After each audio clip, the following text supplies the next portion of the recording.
On January 5, 2011, outgoing House Speaker Nancy Pelosi handed an oversized ceremonial gavel to incoming Speaker John Boehner, marking a transfer of legislative power in the U.S. House from Democrats to Republicans after what can only be described as a repudiation of the Obama legislative agenda as highlighted by Dodd-Frank and Obamacare.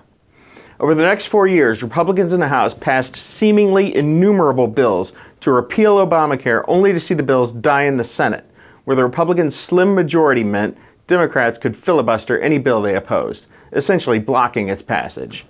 Not that it would have done any good for the GOP to pass controversial bills to President Obama, he'd just veto them.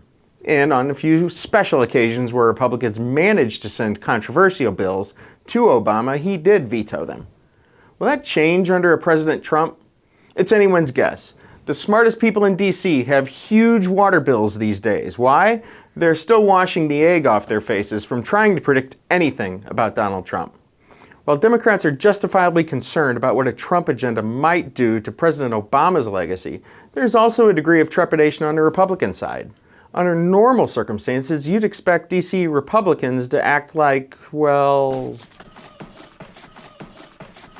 Instead, they're more like my dog when the cat enters the room, not concerned enough to leap from her bed, but cautiously watching out of the corner of her eye, making sure the cat doesn't make a run at her dog food.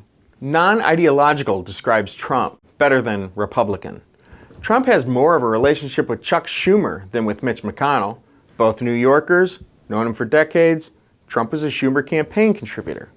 Trump's also smart enough to know who elected him, blue-collar white guys in the Rust Belt. He's also smart enough that he needs to deliver for them on key issues from their perspective, like immigration and trade reform. And Republicans don't really agree with each other about either of those issues, and they haven't been at the top of the agenda for a while. Neither of those issues is on NAED's agenda, so we're hoping that Trump and the Congress look to move in areas where they may more readily find internal consensus, such as tax and regulatory reform, reining in healthcare costs. We expect to see action on tax reform quickly. House Republicans issued a blueprint for tax reform last year. It's a pretty safe bet they'll pass tax reform legislation early in 2017. We'll also expect House Republicans to pass regulatory reform, like the NAED-supported REINS Act, which requires an affirmative congressional vote prior to any major regulation taking effect. The House will make major changes to Obamacare. The law is so far-reaching that simply repealing it probably isn't an option. Meanwhile, Trump has advocated huge infrastructure spending. It's by no means obvious that House Republicans would have enough support to pass a lot of new spending. Trump says tax reform will be a huge part of his pay for the infrastructure initiative, so that may be the excuse Republicans use to put off infrastructure. Hey, wait till we get tax reform, then we can afford infrastructure. Again, tough to say how that plays out. Where there is agreement among Republicans, the House will act fast because it can. It's set up to allow the majority party to fly through the legislative process. Then comes the Senate.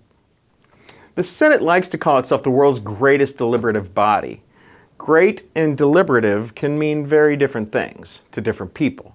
The Senate slows things down. It always has and it always will.